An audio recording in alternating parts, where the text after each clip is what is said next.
बहुत तेज बारिश हो रही है। उस समय गांव का एक मछुआरा तालाब से मछली पकड़ने गया।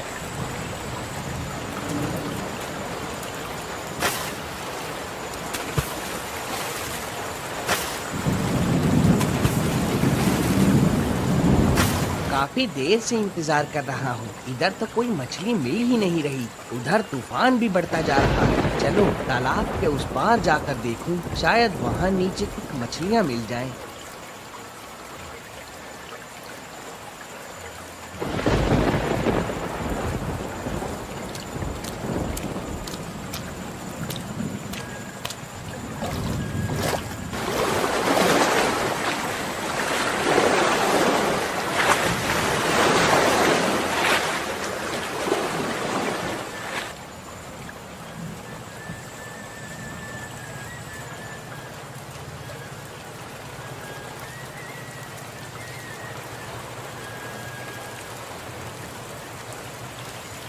अरे ओ भाग्यवान, देखो तो आज कितनी ताजी ताजी मछलियाँ पकड़ कर लाया हूँ। जरा कुछ मछली तल कर दो, बहुत भूख लगी है, थोड़ा खा लूँ। अरे इतनी संध्या बेला में कौन मछली बनाएगा? उबले आलू और गरम चावल खा लो, वही ठीक रहेगा, समझे? अरे भाग्यवान, ये सब कहने से क्या होगा? इतना सुनहरा बारिश और तूफान वाला मौसम, ऊपर से खुद के हाथ की ताजा मछली और तुम्हारे हाथ की जबरदस्त जादू, इनके बिना क्या मजा आएगा बताओ? हाय, तुम्हारा इतना प्रेम और खुशी देखकर तो मैं हार मान गई। लाओ बना ही देती हूँ।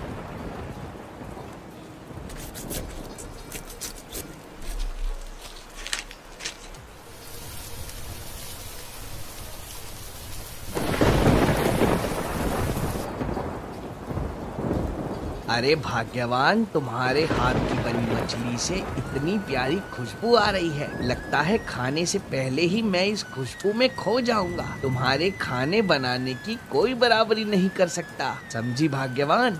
तुम तो इनमें ही मगन हो और मैं तो चिंता में मरी जा रही हूँ। बाहर मौसम कितना खराब है, कल मछली पकड़ने कैसे जाओगे? अगर मछली नहीं मिली तो घर कैसे चलेगा? अरे धत, तुम हमेशा इतनी ज्यादा चिंता क्यों करती हो? इस सुंदर मौसम का मजा लो, समझी? चाहे जितना तूफान आए, इस बाबूलाल मछुआरे को मछली पकड़ने से कोई नहीं रोक सकता।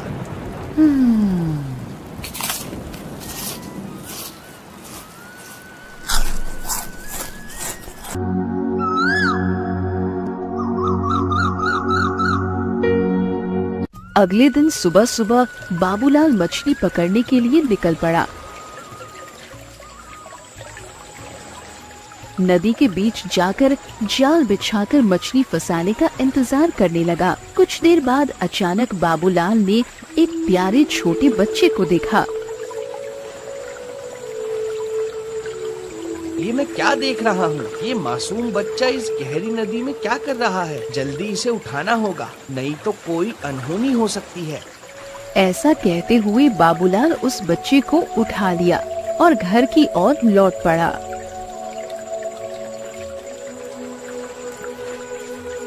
अरे ये क्या, मछली पकड़कर नहीं लाए? और ये किसके बच्चे को ले आए हो?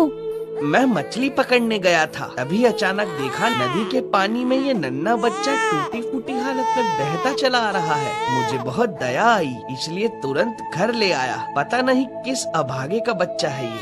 क्या कह रहे हो? जिस नदी में मछली पकड़ने गए थे, ये प्यारा बच्चा उसी नदी में बहता आया क्या? हाँ भाग्यवान, ऐसा ही हुआ। इस दुनिया में और क्या क्या देखना पड़ेगा, कौन जाने। खैर, जब तक इस बच्चे के असली माँ बाप का पता न चले, ये हमारे पास ही रहेगा। ठीक है भाग्यवान, तुम्हें कोई आपत्ति तो नहीं है ना?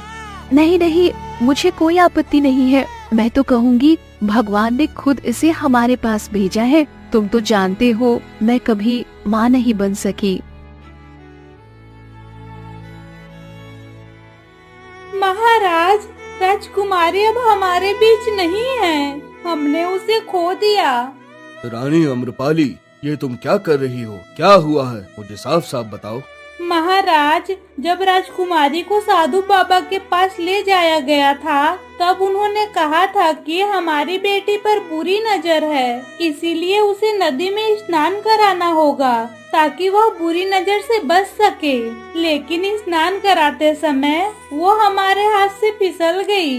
महारानी, हमने अपनी राजकुमारी को इस तरह खो दिया। कितनी मिन्नतों के बाद वो हमें मिली थी। मालती, मेरी बेटी। इधर मछुआरा और उसकी पत्नी मालती को बड़े प्यार और स्नेह से पालने लगे।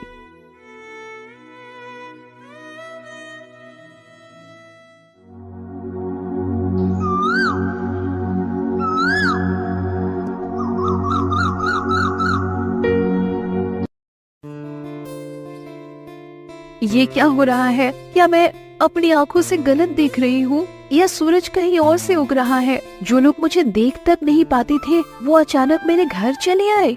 हम तुझे देखने नहीं आए हैं, तेरी गोद में जो बच्चा है उसे देखने आए हैं। इसका मतलब लोग जो कहते थे वो सच है। कहाँ से उठा लाई ये बच्चा? सुना है तू तो माँ बनने लायक नहीं, तो फिर ये किसका बच्चा है? कहीं चोरी तो नहीं किया?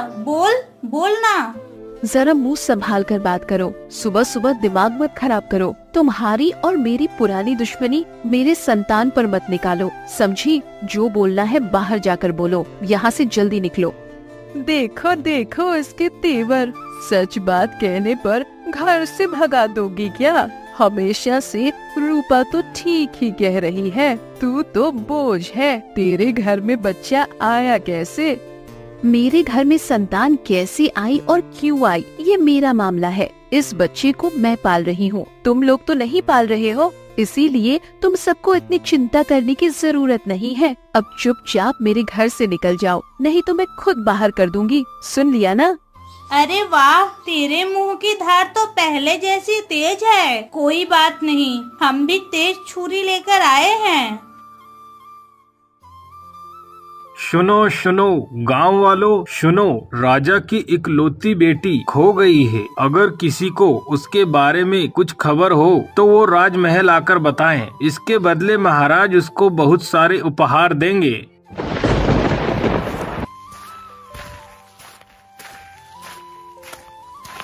अरे ये तुम हाफ क्यों रहे हो? क्या हुआ? भाग्यवान, सर्वनाश हो गया। हमारे घर में जो बच्चा है वो कोई और नहीं, हमारे महाराज की प्यारी राजकुमारी है। हमें उसे वापस करना होगा, नहीं तो हमें बहुत बड़ी सजा मिलेगी। भाग्यवान जल्दी करो, चलो उसे लौटा दे।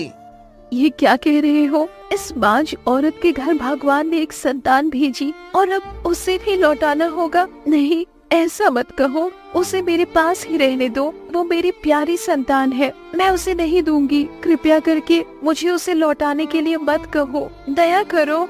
लेकिन भाग्यवान, समझने की कोशिश करो। अगर हमने ये बच्चा नहीं लौटाया और पकड़े गए तो हमें सजा हो जाएगी। भाग्यवान नहीं, इसमें समझने जैसा कुछ नहीं है। सजा हो तो हो जाए, मैं इस बच्ची को अपने आंचल में छुपा कर रखूंगी। अपनी बच्ची को किसी को नहीं दूंगी।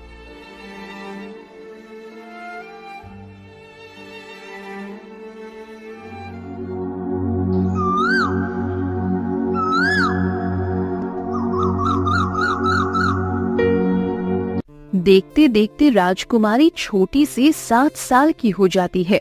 वो बहुत सुंदर और शरारती स्वभाव की थी। मिष्टी बेटी, अब तो पेड़ से नीचे उतरो, बहुत देर हो गई। तुझे नहला धुलाकर खाना खिला दूं। आजा बेटी, उतर जा अब। नहीं माँ, आज मैं नहीं उतरूंगी। तुम मुझे रोज खाना खिला के सुला देती हो, कभी मेरी सहेलियों के साथ खेलने नहीं देती। आज मैं भूलकर भी नीचे नहीं उतरूंगी। बस मैंने बोल दिया, आप जाओ, मैं अभी खेलूंगी। अच्छा ठीक है, मैं वादा करती हूँ, आज तुझे खाना खिलाकर नहीं सुलाऊंगी, खेलने जाने दूंगी। अब तो उतर जा बेटी। ले बेटी, जल्दी खा ले, सभी खाना ठंडा हो रहा है। ओहो माँ, आज भी वही चावल और सब्जी? ये सब मुझे अच्छा नहीं लगता है माँ। बेटी, तू तो जानती है ना कि हम कितने गरीब हैं। तेरे बाबा मछली पकड़कर जैसे तैसे घर चलाते हैं। इससे बेहतर खाना हम दे भी नहीं सकते बेटी। फिर भी कल तेरे बाबा से कहूँगी कि कुछ अच्छा लेकर आए। तुम तो रोज ऐसा ही कहती हो, लेकिन मैं कह रही हूँ, कल मैं मसालेदार मटन ही खाऊंगी, बता देती हूँ। खाना खाने के बाद मिष्टी अपने सहेलियों के साथ खेलने चली जाती है। ओ राजू, आज हम क्या खेलेंगे? आज हम छुपन छुपाई खेलेंगे। हाँ, तुमने अच्छा खेल बताया। चलो तय करें कौन चोर बनेगा। आज तुम सब छुपो, मैं तुम्हें ढूंढूंगी। मैं उस तालाब के किनारे वाले पेड़ के नीचे छुप रही हूँ, ठीक है? तालाब के किनारे एक रानी बैठी रो रही थी। आप तालाब के किनारे बैठकर क्यों रो रही हैं? क्या हुआ आपको? बेटी, मैं इस राज्य की महारानी अम्रपाली हूँ, लेकिन अंदर से मैं बिल्कुल खाली हो गई हूँ। मैंने अपनी ही संतान को इस नदी में खो दिया है। अरे रानी माँ, आपको कितना दुख है। आपकी बातें सुनकर मुझे बहुत दुख हुआ। आप मत रोइए, भगवान आपके बच्चे को जरूर वापस लौटाएंगे। देखिएगा, आपकी बेटी जहाँ भी होगी बहुत अच्छी होगी।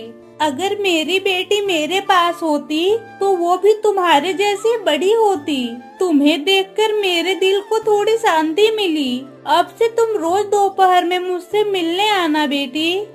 ठीक है रानी माँ, अब से मैं रोज दोपहर में आपसे मिलने आऊंगी। बेटी, तुझे तो आजकल घर में देख ही नहीं पाता। कहाँ रहती है सारा दिन? तुम्हारी बेटी तो अब मेरी कोई बात नहीं सुनती, बस घूमती रहती है। दोपहर को खाना खाकर न जाने कहाँ चली जाती है। बाबा, माँ की बात नहीं सुनो, मैं कहीं नहीं घूमती हूँ। बताऊँ ना बाबा, कुछ दिन पहले मैं तालाब के किनारे खेलने गई थी। वहाँ रानी माँ से मेरी मुलाकात हुई। अब मैं रोज उनसे मिलने जाती हूँ। उनकी बेटी बचपन में खो गई थी, इसीलिए वो बहुत दुखी हैं। बाबा, हमारी रानी माँ बहुत अच्छी इंसान है, सच में बहुत ही अच्छी। हे भाग्यवान, मुझे क्यों सुनना पड़ रहा है? मिष्टी की माँ, आज के बाद से तू कभी भी उस तालाब के किनारे रानी से मिलने नहीं जाएगी। वो बड़े लोग हैं, उनके विचार अलग होते हैं। हमारे जैसे गरीब लोगों का उनसे मेल जोल ठीक नहीं। मैं जो कह रहा हूँ समझी तू? लेकिन बाबा, रानी माँ बहुत अच्छी हैं। पक्का एक दिन मैं आपको भी उनसे मिलाऊंगी, तब आपको भी समझ में आएगा बाबा। तेरे बाबा ने जो कहा वो तेरे कान में नहीं गया क्या? फिर भी मुँह चलाकर जवाब दे रही है। आज के बाद तेरा घर से बाहर निकलना बंद, समझी?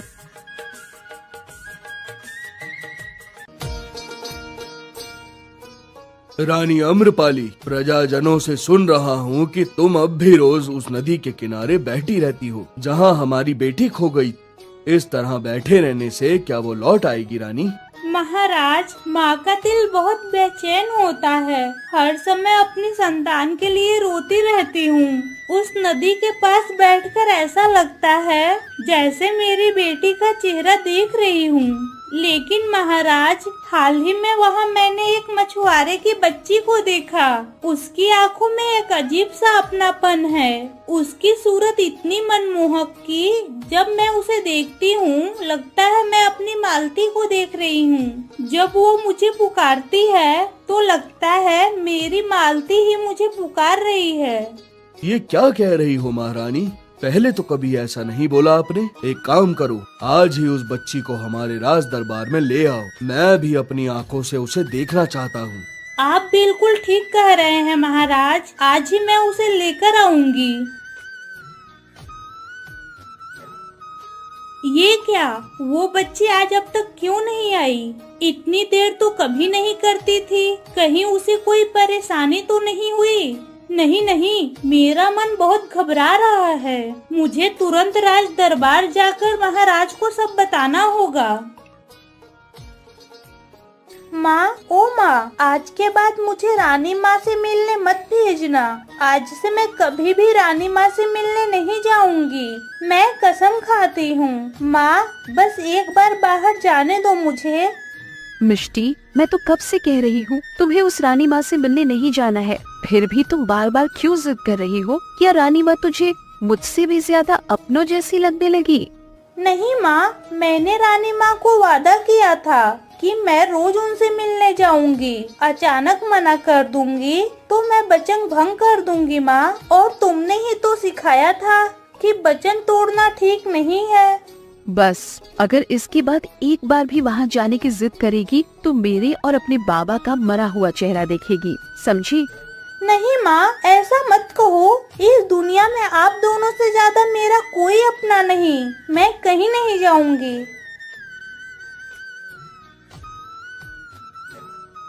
महारानी, आप इतनी जल्दी लौट आई, लेकिन वो लड़की आपके साथ नहीं है क्या?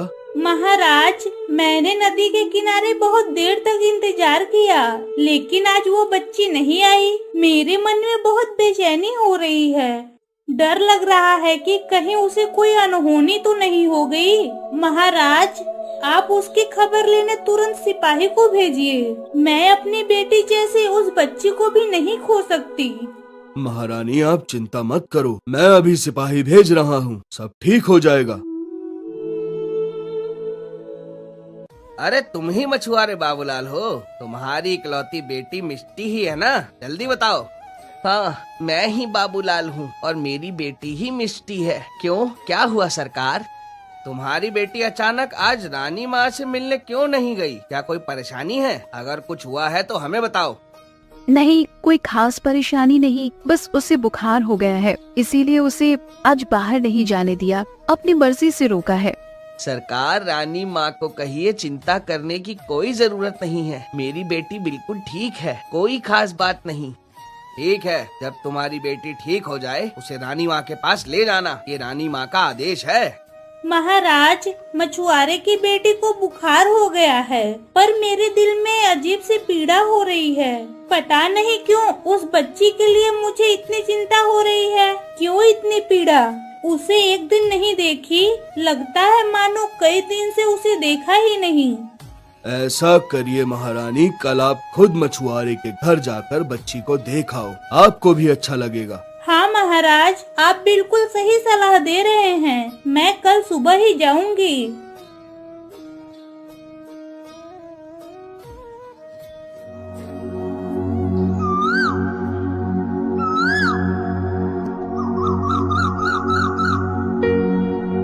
राजा के लोग खोजते खोजते हमारे घर तक पहुंच गए हैं। भाग्यवान, जल्दी करो, इससे पहले कि हम पकड़ में आ जाएं, हमें खुद ही उस बच्ची को वापस कर देना चाहिए, नहीं तो बहुत बड़ी मुसीबत सामने है। तुम समझ रही हो ना भाग्यवान, मैं क्या कह रहा हूँ? और फिर दूसरों के संतान को इस तरह छुपा कर रखना हमारे लिए ठीक नहीं। उसकी माँ बहुत दुखी हो रही है।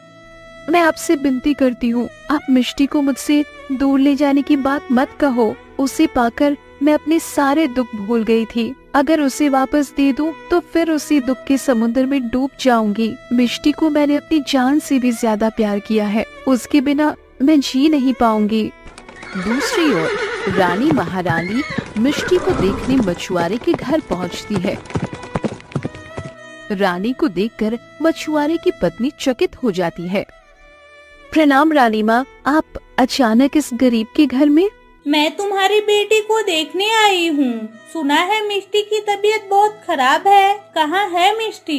मुझे उसके पास ले चलो, मैं उससे मिलना चाहती हूँ। वो पहले से काफी अच्छी है, चिंता की कोई बात नहीं रानी माँ, आप निश्चिंत होकर महल लौट जाइए।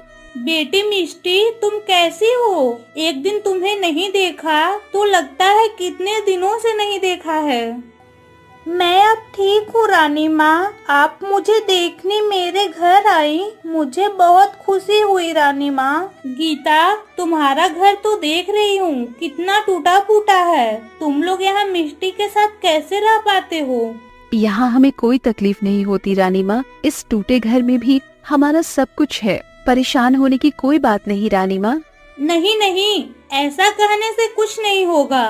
देखो, तुम तीनों कल सुबह राजमहल आओ, वहाँ तुम्हारे लिए एक घर खाली करवा दिया जाएगा।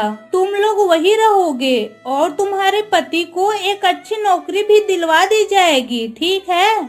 रानी महल लौटने के रास्ते में गीता की उन्हीं दो पड़ोसियों से मिलती है। प्रणाम रानी माँ, आप अचानक हमारे गांव में, कोई समस्या है क्या? नहीं, दरअसल बाबूलाल मछुआरे की बेटी बीमार थी, उसे देखने आई थी। अजीब ममता हो गई है उस बच्ची के लिए। खैर, तुम सब लोग ठीक हो ना? कोई दिक्कत हो तो महाराज को जरूर बताना, समझी? रानी माँ, जब तक महाराज है हमें कोई कष्ट नहीं होगा। आप जैसे राजा रानी को पाकर हम गांव वाले धन्य हैं। लेकिन आपके लिए बहुत दुख होता है। इतनी छोटी उम्र में राजकुमारी को खो दिया। आपके दुख में हम भी दुखी हैं। लेकिन जिस घर में आप गई थी वो बच्ची उनकी अपनी नहीं, उन्होंने उसे कहीं से पाया था। हमें शक होता है। शक होता है? कहाँ से पाई थी? मुझे साफ साफ बताओ। वो मछुआरा कई साल पहले नदी में मछली पकड़ते हुए इस बच्ची को पाया था। उसकी पत्नी तो बांझ है, उसे तो कोई संतान नहीं थे, इसीलिए उस बच्ची को उन्होंने पाला। रानी तुरंत राजमहल लौटकर महाराज को सारी घटना बताती है और फूट फूट कर रोने लगती है। महाराज के आदेश पर सैनिक मछुआरे और उसकी पत्नी और मिष्टी को पकड़कर महल में लाते हैं।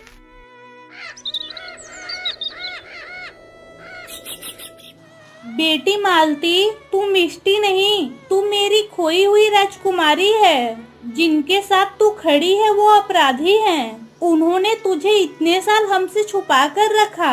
आ मेरी बच्ची, आ मेरी गोद में, आजा। लालची मछुआरे, तुझे तो मैं कठोर सजा दूंगा। इतने साल तक दूसरों की बेटी को अपना बताकर रखा। बेटी मालती, आ मेरी बच्ची, हमारे पास आ। नहीं नहीं, मैं आपकी बात पर विश्वास नहीं करती। मैं अपने माँ बाबा से बहुत प्यार करती हूँ। मैंने देखा है उन्होंने मुझे कितनी मुसीबतों से पाला है। मैं आपकी बेटी नहीं हूँ, मैं आपके पास नहीं आऊंगी। हाँ बेटी मिष्टी, तू हमें इतना प्यार करती है, लेकिन हम तेरे प्यार के लायक नहीं है। महाराज और महारानी सच कह रहे हैं, वो तेरे असली माता पिता है। हम तो कुछ नहीं, हम तो एक अपराधी है। मैंने सिर्फ ममता की लालच में ऐसा किया। मुझे माफ कर देना बेटी। सैनिक, इन दोनों को जेल में डाल दो। महाराज के आदेश पर मछुआरे और उसकी पत्नी को जेल में डाल दिया गया। दूसरी ओर राजा और रानी को उनकी खोई हुई बेटी मिलने की खुशी होती है।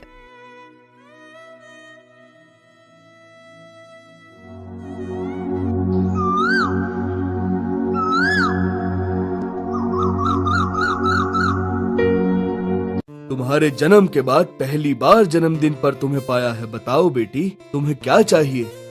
बाबा, मेरी बस एक ही विनती है, मेरे मछुआरे माँ बाबा को छोड़ दो। मुझे पता है उन्होंने गलती की, लेकिन उन्होंने मुझे बहुत प्यार दिया बाबा।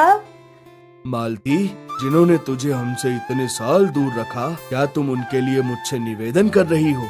महाराज, मछुआरा और उसकी पत्नी हमसे अपराध तो कर बैठे, लेकिन उन्होंने हमारी प्यारी बेटी को पाला। उनकी वजह से आज हमें हमारी बेटी वापस मिली, इसीलिए हम उनके आभारी हैं। मैं भी यही चाहती हूँ, उन्हें माफ कर दीजिए। आखिरकार राजकुमारी मालती की आग्रह पर महाराज मछुआरे और उसकी पत्नी को माफ कर देते हैं और रिहा कर देते हैं।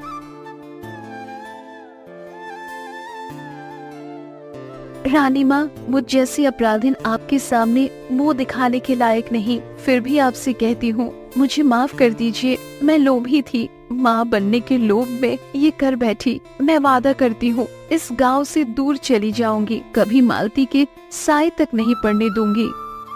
माफी मांगने की जरूरत नहीं, तुमने जो गलती की उसकी सजा मिल गई, लेकिन तुमने हमारी बेटी को माँ बनकर पाला और माँ की ममता कभी गलत नहीं होती। तुम लोग अब हमारे साथ ही महल में रहोगे। हम सबने तुम्हें माफ कर दिया। यह कहानी पसंद आई हो तो और नई अधिक कहानियों के लिए इस वीडियो को लाइक करें, शेयर करें और हमारे चैनल को सब्सक्राइब करें।